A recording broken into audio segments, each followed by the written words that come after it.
సమూహక secular forum writers forum మరియు Telangana for piece and unity నిర్వాహకులకు పాల్గొంటున్నటువంటి బుద్ధిజీవులందరికీ కూడా నమస్కారం తెలియజేస్తూ నా పేరు సోమయ్య, డెమోక్రటిక్ టీచర్స్ ఫెడరేషన్ రాష్ట్ర అధ్యక్షుడిని.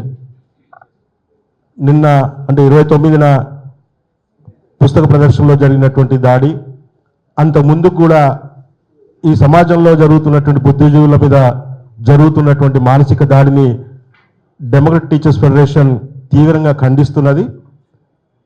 ఇది చాలా ఇంతకుముందు అందరూ మాట్లాడుకున్నట్టుగా అలవోకగా జరుగుతున్నటువంటి సంఘటనలు కావు. ఇవి చాలా కాన్షియస్గా కుట్రపూరితంగా సమాజంలో ఇట్లాంటి ఆలోచనల్ని తుడిచివేయాలి అనేటువంటి ఒక ఆలోచనతో చేస్తున్నటువంటి సందర్భాలు ఇవి. వీటిని మనం మిత్రులు ఇందా చెప్పినట్టుగా సామూహికంగా దీన్ని ఎదుర్కోలేకపోతే ఇది పూర్తిగా సమాజం లౌకికమైనటువంటి ఆలోచనలు లేకుండా ఒక మూఢత్వంలోకి వెళ్ళేటువంటి పరిస్థితి ఉంటుంది.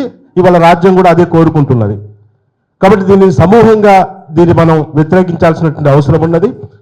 ఇది కేవలం రచయితల మీదనే కాదు, ఇవాళ ఎక్కడి దాకా వచ్చిందంటే క్లాస్ రూమ్లో టీచర్లు చెప్పేటువంటి అంశాల మీద కూడా. నిన్న మొన్న జరిగిన తుక్కుగూడ సంఘటనే కాదు, అంత ముందుకు మల్లికార్జున్ నిజామాబాద్లో అంటే క్లాస్ రూమ్లో చెప్పేటువంటి సందర్భం దగ్గరికి కూడా ఈ మూఢత్వం అనేటువంటి పోతున్నది. ఇది మూఢత్వం అనేది కాదు, చాలా కుట్రపూరితంగా రాజ్యం తీసుకొస్తున్నది. అందువల్ల రచయితల్ని నిలువరించడం కోసం ఇట్లాంటి ట్రోలింగ్ చేస్తున్నారు, యాక్టివిస్టులు నిర్వహించడం కోసం ఊపా కేసులు పెడుతున్నారు. మొత్తంగా ఎవరు సమాజంలో మాట్లాడకుండా చేయాలనేటువంటిది వాళ్ళకు ఉన్నటువంటి ఆలోచన. దీన్ని మనందరం అర్థం చేసుకోవాల్సిన అవసరం ఉన్నది. మిత్రులు అభిప్రాయపడ్డగా సామూహికంగా ఒక కార్యాచరణకు వెళ్లాల్సిన అవసరం ఉన్నది. ఆ కార్యాచరణలోకి వెళ్ళే సందర్భంలో డెమోక్రటిక్ టీచర్స్ ఫెడరేషన్ కూడా మీ వెంట ఉంటుందని చెప్పేసి సంఘీభావం తెలియజేస్తూ ముగిస్తాను. Thank you sir.